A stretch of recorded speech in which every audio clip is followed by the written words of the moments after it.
Lever Brothers, makers of Rinso, R-I-N-S-O, Soapy Rich Rinso, presents Boston Blackie, starring Chester Morris.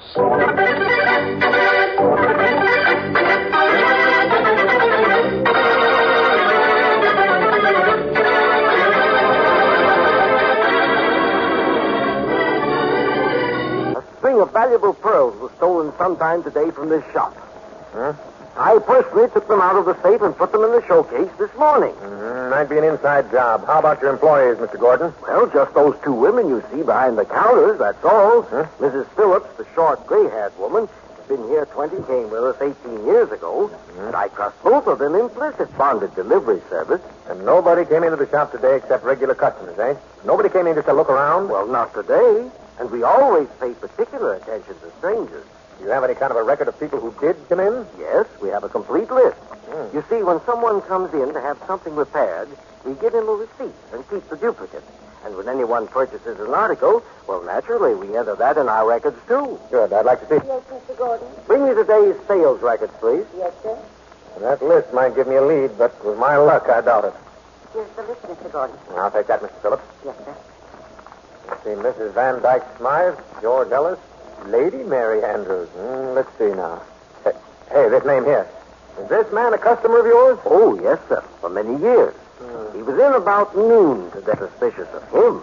Mr. Gordon, when a string of pearls is missing from a certain store and a certain party was in that certain store and that certain party's name is Boston Blackie, I'm suspicious.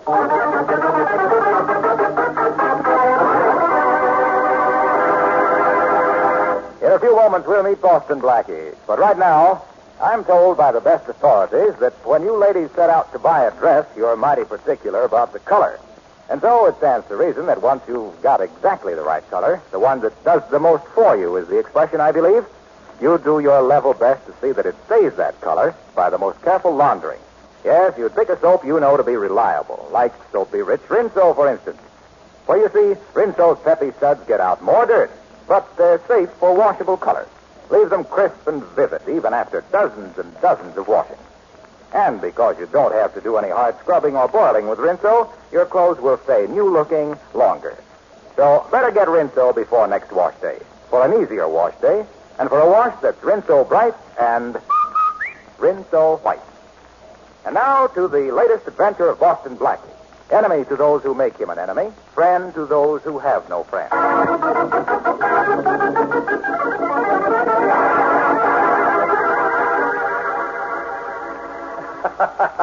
This'll kill Blackie Matthews. I'll have him so cold he could refrigerate a warehouse. Well, I don't know, Inspector. I don't know. Oh, you don't know. Of course you don't know. Get this set up. From Gordon's jewelry shop today when he left his watch to be repaired. You going to pick him up, Inspector? No, not now. But tomorrow. Tomorrow he's going to call for his watch, and there's going to be a tray full of very valuable stones, practically under his nose. And nobody will be watching him. Blackie will lift a trinket or two, and when he gets outside the store, we grab him. How does it sound? I don't know, Inspector. I don't know. But if it just wasn't Blackie. Oh, Matthews, you're fired.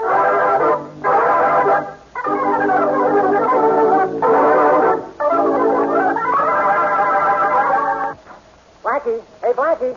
Farraday been here, Blackie, has he? Well, not that I can remember. I haven't seen the inspector in a week. You know, I think I'm on his hate parade. Oh, you'll be seeing him, Blackie. Yes? The boys just tipped me off that he's after you for lifting a string of pearls from the Gordon jewelry shop this afternoon. Well, isn't that nice?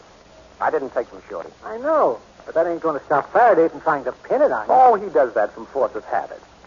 By the way, I left my watch to be fixed at Gordon's this noon. Oh, that's probably what gave Farraday his big idea. Yes, and you say a string of pearls is missing, huh? Well, that's what the man said. Shorty, I saw one of the clerks put a string of pearls in her handbag just before she went to lunch. No kidding, boss? Yes. Yes, it was Mrs. Phillips. Oh, you've seen her, Shorty, a little gray-haired old lady. She's been at Gordon's for years. You think she lifted the pearls? Well, I didn't at the time.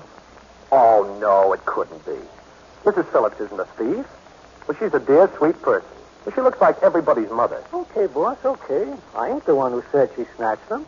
But the pearls are gone. I'll get it, Shorty. Okay. Hello, Boston Blackie speaking. Oh, Mr. Blackie, this is Mrs. Phillips from Gordon's jewelry shop. Oh, yes. Yes, what can I do for you, Mrs. Phillips? I must see you right away. My address is 722 Alden, apartment 4B. I'm definitely at your service. Be right over. Goodbye. Going before dinner, boss? But something's cooking. You're right, Shorty. And I'm going to find out what it is.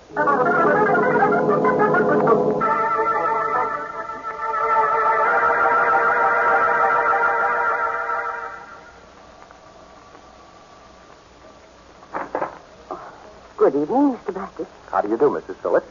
Won't you come in? Thank you. I'm sorry Mr. Phillips isn't here. Lodge night, you know.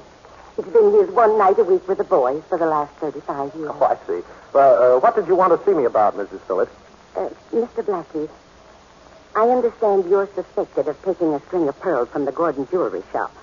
I heard Inspector Farraday tell Mr. Gordon. That's right. He thinks I took them, and I think you did. Oh. You see, I saw you put those pearls in your handbag. You saw me? Uh-huh. Oh, Mr. Blackie, please. Please don't say anything to anybody about this, please. Well, I'm afraid I'll have to, Mrs. Phillips, if the police get too annoyed. I'm sorry I've implicated you. It's been on my mind all evening. That's why I phoned you. Now, look. Look, suppose you just put those pearls back in the morning, and then there won't be any trouble. Now, how's that? But I can't do that. I haven't got them. Did you sell them? You know they could be traced to you if you did. I didn't sell them. Oh, please. I can't tell you anything about them. I'm in terrible trouble. Well, why not let me help you, Mrs. Phillips? Nobody can help me. It's something that happened years ago, but I don't dare tell you about it. Don't dare, huh? No. Sounds as if somebody was blackmailing you. Does your husband know? No. No, he mustn't ever know. It would kill him. Well, of course you know your blackmailer won't be satisfied with just the pearls, Mrs. Phillips. Next he'll want something else. You'll never be rid of him unless he's stopped. I'm afraid to tell you anything, Mr. Blackie. But you're right. He isn't satisfied with just the pearls. He told me when I gave them to him. Oh. Uh-huh. I see. He doesn't waste much time, does he? What is it he wants now, Mrs. Phillips? Come on, please tell me. A ruby. A 20-carat ruby we have in stock. I see. And what would happen if he didn't get the ruby? Something terrible. But I won't let it happen. It mustn't happen. I'll get him what he wants. Well, perhaps what he wants won't be there for you to take tomorrow. You mean you'd take it first? Well, Oh, you couldn't. You mustn't for your own sake as well as mine. for my sake. Yes. This morning, Inspector Farraday told Mr. Gordon that he was going to lay a trap for you tomorrow when you come for your watch. They're going to put some jewels on the counter where you can get them easily, and then they're going to arrest you as you leave the store. Oh, they are they? That's very interesting. You won't take that ruby now, will you, Mr. Blackie? I've got to get it. To keep someone from talking. Well, I don't know, Mrs. Phillips. I've got an idea that from now on, I'm going to do all your talking for you.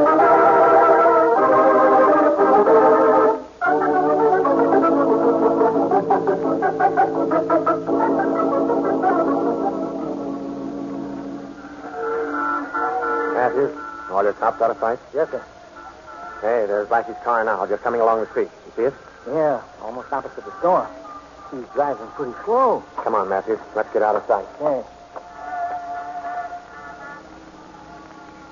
Blackie, you're crazy. Here we were yesterday minding our own business. No pearls, no rubies, no trouble. Now where are we? Right in front of Gordon's jewelry store. And we're about to stop, Shorty. And we still have no pearls, no rubies, but plenty of trouble. And I'm afraid we're going to have more. You mean you're going across the street to Gordon's and lift that ruby like you said? Certainly. Mrs. Phillips is in trouble, and I'm going to help her. Uh-huh. I'd like to meet whoever's blackmailing that lovely old lady, Shorty. And that ruby is going to be my introduction. Okay. So you meet him, so you take care of him. That old lady still stole the pearls. That's still a crime. I'll get those pearls back. And give her the ruby to put back, too. Then nobody will be hurt. Except our blackmailing friend. Well, what about the trap Faraday set for you? Oh, that? Well, that makes it more interesting, Shorty. You see this cigar? Yeah, sure, I see it. Well, look.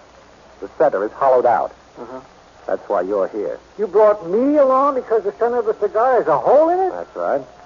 Now, when I come out of the store, I'll be smoking a cigar, and when Faraday grabs me, I'm going to be so surprised, I'm going to drop it. And you're going to pick it up. Me, boss? I'm going to pick up a butt just like the old days? That's right, Shorty. And you're going to take very good care of it. Because in that hole in the cigar, there's going to be a 20-carat ruby. So long. Okay, Blackie. Good luck. Thanks.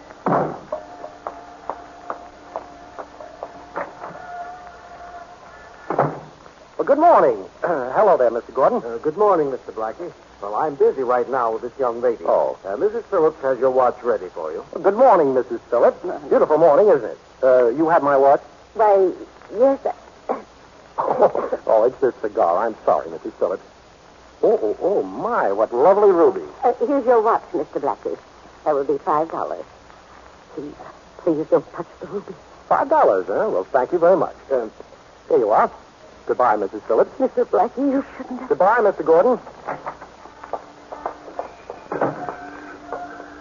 I'll take another step, Blackie. Oh, Inspector Farraday. Oh. Well, you startled me. Yeah, I see. Now get back in that store and keep your hands in the air. Matthews? Yeah, Inspector. Now get the boys on all sides of Mr. Boston Blackie. We're going back in the store and searching.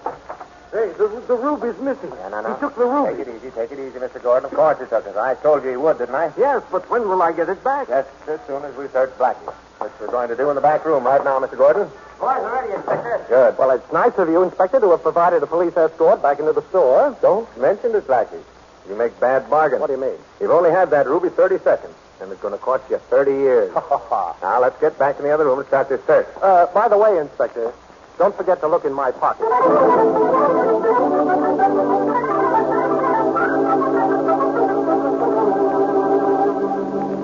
Well, what did you do with that ruby, Blackie? We've searched you from head to foot, and we can't find it. Well, he must have it. I saw it on the tray just a minute before he came in. And after he left, it was gone. Yeah. You arrested him before he could move from the door. He must still have it. Well, maybe I swallowed it. Very clever, Blackie.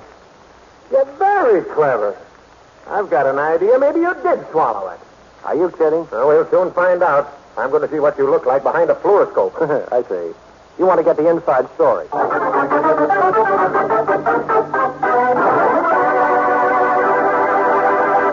Well, it seems as though Boston Blackie's plan to steal the ruby might have suffered disaster. However, we'll see about that in a moment. Right now, maybe it's the heat, but I definitely feel a poem coming on. Here goes. There was a young housewife named Maid, who, if you asked her, would say... My what? A delight. Yes, it's white, Rinso white. For Rinso suds, hip, hip, hooray. Yes, many a woman cheers those rich, peppy Rinso suds. Not only because they help her to turn out such a dazzling Rinso whitewash, but because they save her so much hard work and time. And these hot August wash days, that's something. Well, I think I just give up. If I had to pick up heavy loads of clothes, put them in a steaming boiler, lift them out, scrub the life out of them... Stop. I can't bear the whole idea. It certainly is different than the Rinso way. Heavens, yes. I just plop my dirty clothes into a tub full of rich Rinso suds, let them soak a little while, give the extra dirty places a few quick finger rubs, and they're ready to rinse. You hear that, ladies? It's a mighty fine prescription for a hot weather wash day, or any wash day. Better get Rinso tomorrow.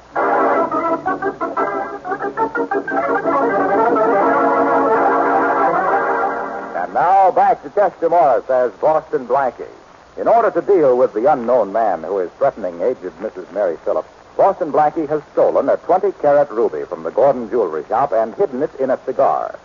Inspector Farraday has been unable to find the ruby, but now has an idea that Blackie has swallowed it.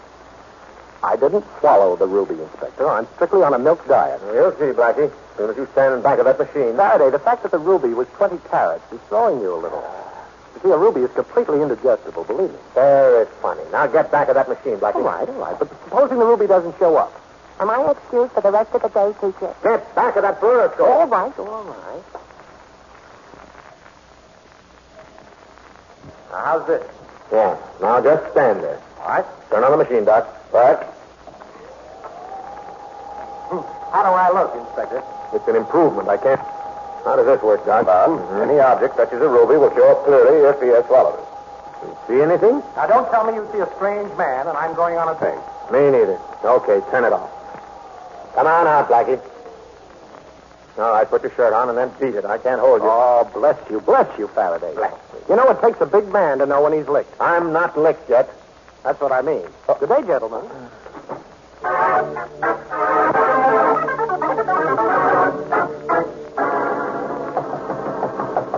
Just a minute. Did you spread the rumor that I got away with a ruby, Shorty? Yeah. I spread the story all over town just like you said, boss. Then if I'm lucky, this is the fish that swallowed the bait. Coming. So, how do you do? Boston Blackie? Yes, that's right. My name's Tom Elliott. I'd like to thanks. All right if I sit down? Certainly. Make yourself at home. You can give me the ruby you took from the Gordon jewelry shop this morning. I know you've got it. Oh, you do, huh? Well, why should I give it to you? I believe you're going to want to give it to me. And just why am I going to want to give you the ruby, Mr. Elliott? You know Mrs. Norris? Ever meet her husband? A wonderful man. They're crazy about each other. Have been for 35 years. Well, what about it? Rather interesting story. You see, before he married her, that's 35 years ago, he escaped from prison. Of course, she didn't know anything about it when she married him. When did she find out? When I told her. Oh. I had to tell her, you see. If I had come to him with this story, I'd have gotten nothing out of him. He'd have committed suicide and given himself up. I see. So you want his wife because you went to his wife because you knew he'd do anything to protect her husband. Even steal to keep him from going back to jail. Is that right? Yeah, that's right. And her long and trustworthy service in the Gordon shop completed the setup. Well, you know, that's just about the way I figured it. Only I didn't know the details. I told them to you for one reason. Yes? If you don't give me the ruby, I intend to turn John Phillips over to the police. Well, do I get it, Blackie? You get it.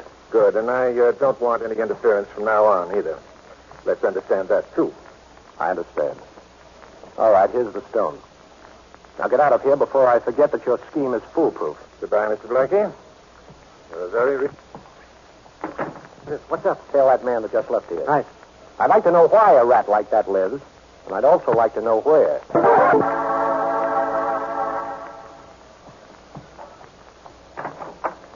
Mr. Blackie. Oh, hello, Mrs. Phillips. May I come in? Please do, Mr. Blackie. Thanks.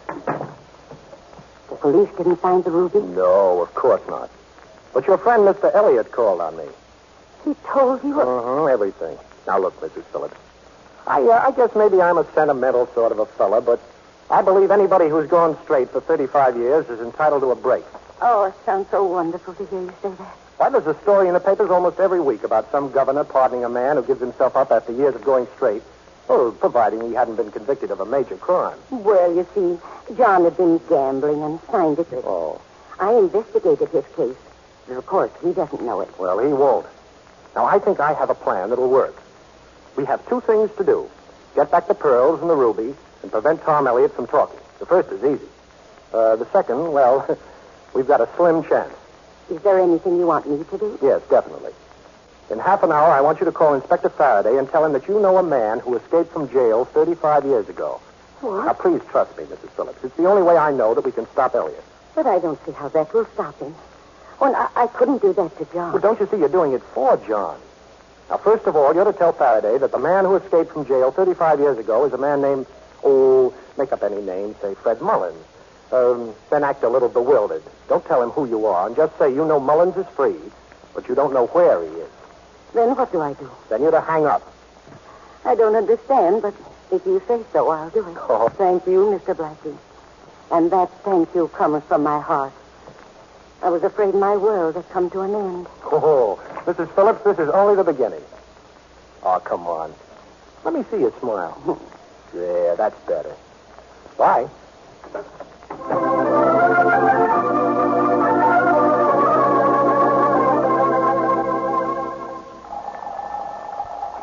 Hello? Shorty? Oh, hello, boss. Say, I got that guy's hideout pegged. It's 1761 East 13th. Apartment 6B. Good. Now listen, Shorty. I want you to call Farraday. Yeah? This guy named Allenby, who happens to be in the city, and who also happens to have escaped from prison 35 years ago. Oh, who's this Allenby, boss? Gee, I thought I knew them all. Oh, I just made it up. Oh. Play dumb, Shorty, and we'll have Mr. Farraday good and confused. Won't be the first time. Yeah. Okay, Blackie, it's as good as done. Thanks. See you later.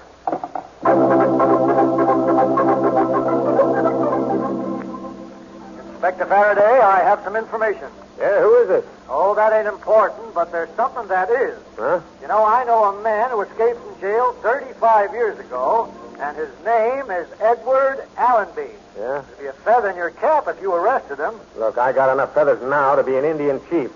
Where is this Allenby? I don't know. What jail did he bust out of? I don't know that either. What is this? April Fool's Day? Goodbye.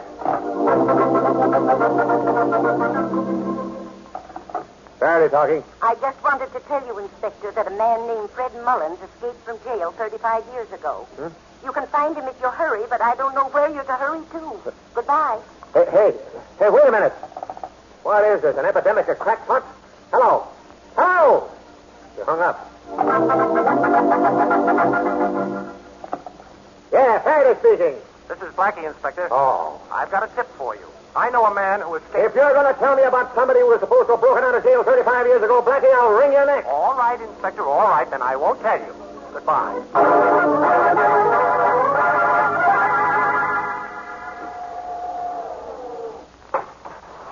Six, boss. Getting out, please. Thank you.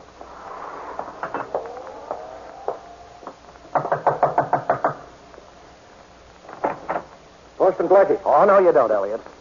No closing doors in people's faces. It isn't polite. You mind if I come in? What do you want here? Well, I want that ruby I loaned you and the pearls Mrs. Phillips gave you yesterday. Oh, you do, eh? Uh-huh. You see, Mrs. Phillips is going to put them back in the store tomorrow morning when Mr. Gordon can find them. You'll think they were just misplaced. Your memory isn't very good, Blackie. You weren't supposed to interfere anymore, remember? And I was supposed to forget about John Phillips cracking out of jail? Yes, I know. Only that doesn't matter now. Now, let's have those pearls and that ruby, Elliot. Sorry, Blackie, but they're staying with me. And I'd advise you to stand still. Oh, a gun, huh? Pretty unoriginal. But I'd expect that from a small-time crook that blackmails old women. This gun has killed 2 men, Blackie. That's all. With me on the trigger. And you know what they say about all things coming in threes? Yes. The expression is all good things. Don't worry, this will be good. I'm going to leave town until I need more money, then I'm coming back and put a little pressure on Mrs. Phillips again. I know a fence out west who'll pay a fortune for those pearls and that ruby. My bag is packed and I'm on my way. But I'm afraid I've got to kill you first. Well, you know that 38 is liable to make a lot of noise. Yes, but this silencer will make sure nobody hears it. I see. Hey, keep your hand out of your pocket. Oh, I haven't a gun, Elliot. I just wanted to get my cigarette case. Okay? Yes. But it'll be the last cigarette you smoke. Well, at least this is one way of breaking the habit. Will you have one? Sure. Hey, that's an expensive case. Yes.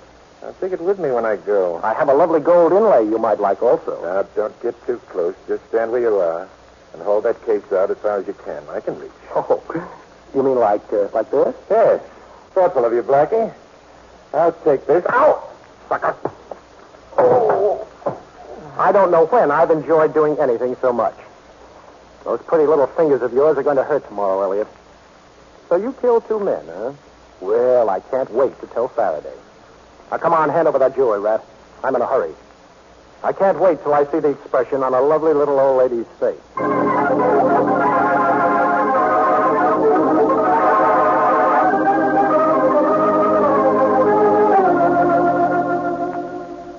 All right. Farraday, you've got me in jail, and I suppose you're sending my fingerprints out west. That's right, Elliot. Blackie finally got around to doing me a favor. You've got a little record in this city, too.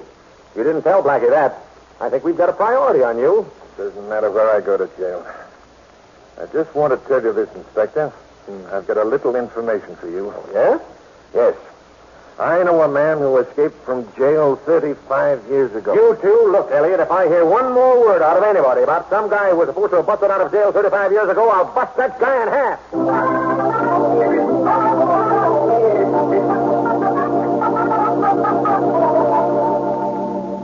I sent for you, Blackie. On account of you've got a right to know. Oh, thanks. I sent this Elliot's fingerprints out west, and he's wanted for 2 murders, just as you said. Uh-huh. And for one right here in this city, too. No. Thanks for the tip, Blackie. How did you manage to catch up with him? Oh, a little old lady told me. Huh? Yes, so I put 2 and 2 together to coin a phrase, and I said to myself, dear old Faraday. He's been so nice to me lately. What better way of showing my appreciation than to make him a present of a murderer? Thanks, Blackie. Oh, not at all, old man. But by the way, now that you've looked inside my heart, certainly my stomach, did you ever recover the pearls and the ruby? Oh, yeah. Didn't you hear what happened? No. Well, Gordon called to tell me that they were right in the shop all the time. No. Yeah, can you beat that? Old Mrs. Phillips, who works there, found them in another drawer. Well. And they lived happily ever after. What'd you say? Oh, nothing. I just said they lived happily ever after.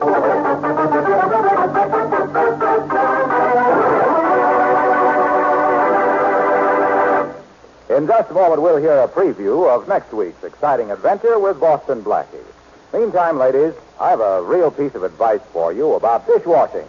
I've mentioned it before, but if you haven't done it already, I'd suggest that you tote that big green and yellow Rinso box up from the laundry and see how much simpler the job can be. Yes, Rinso's rich suds really go to town for you in the dishpan. Get dishes, pots, and pans gleaming in a jiffy. Rinso's kind to your hands, too. So get Rinso tomorrow, and be sure to use it on wash day so you can join in the chorus of women who sing their way through washing clothes like this. Rinso, Rinso, happy little wash day song. Rinso, Rinso, sitting all day long. Your fine feather pen has a message to send, so listen, you can't go wrong. Rinso, Rinso, happy little wash day song.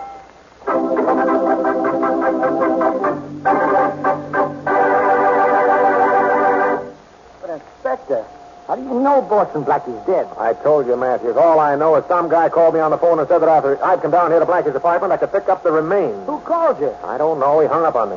You think it's another one of Blackie's tricks? Well, we'll know pretty soon. If it is, I'll break every bone in his body. So here we are, 6th floor. He's in 6B here. Hey, Chief, look. There's a guy flat on his face right outside the door. Blackie, I don't believe it. Chief, bumped off right outside his own apartment. Yeah. He's a swell guy, Matthews. One of the best. Sure, he got me sore now and then, and I used to rib him, but when it came right down to cases, he was a swell guy. I'll get the guy who did this if it's the last thing I ever do. Writing my epitaph, Faraday? Huh? I hate to disappoint you, but that body isn't mine. Boston Blackie.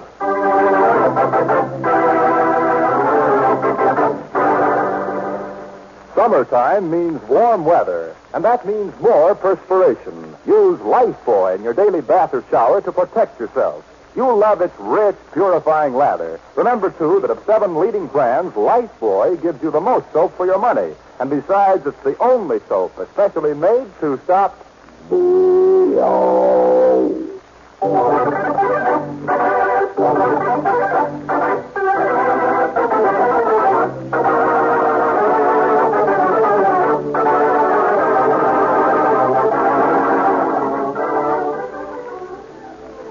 Be sure to listen at this same time next week for another exciting adventure with Boston Blackie.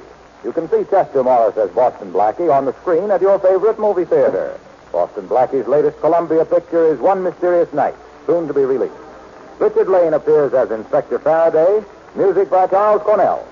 This is Harlow Wilcox saying goodnight for Boston Blackie, brought to you by the makers of Rinso, the soap that gets clothes Rinso White.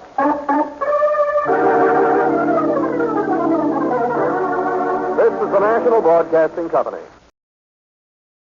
Even here in America, we're liable to have a few misconceptions about freedom. Many of us regard it as an outright gift with no strings attached. Well, that isn't quite so.